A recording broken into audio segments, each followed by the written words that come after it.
This is Jim Reed. Here is a page from my red clay diary. It's all about life, actually. The book browser stands petite, just inches away from shelves of volumes, jam-packed with words as yet unread. She shades her eyes from the overhead light, the better to scan titles up close. Each book is carefully considered, based on clarity of print, boldness of design, brightness of jacket cover, heft in the unshading hand, and a dozen other factors, both conscious and un. Here she smiles in place, delighted by the overwhelming possibilities before her. She touches each spine, awaiting a cue from the author, a beckoning from the arrangement of words, a clue hidden behind a worn spine. She removes a book that calls out to her, opening it to the first page of the first verse, first line. Quote, "Wake, for the sun, who scattered into flight the stars before him from the field of night, drives night along with them from heaven and strikes the Sultan's turret with a shaft of light." She blinks in wonder, rereading this arrangement of words until they begin to make sense. Where will this book take me once I take this book? She muses, closing the book and placing it next to her heart, held snugly under an arm. She will reconsider this potential purchase after going through a dozen additional selections.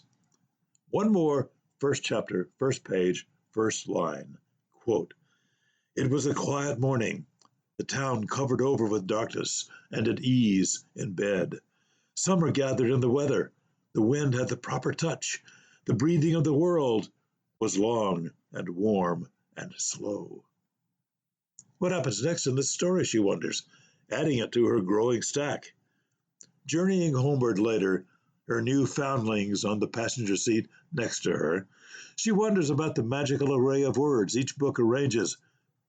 She wonders about the authors and who they once were. One, an 11th century poet.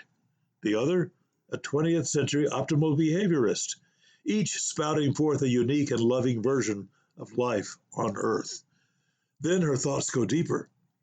What good are words archived on a shelf if no one reads them? Where will the words wind up? What happens to the archives? What endures? If I don't rescue and appreciate them, will they even matter?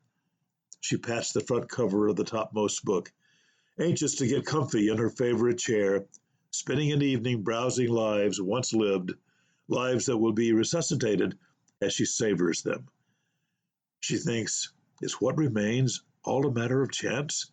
Should we consider preserving the words regardless of their singular fates? Are we merely hoping that if enough words are preserved, some of them will actually survive as incomplete scrolls hidden in clay pots and rusted cookie tins?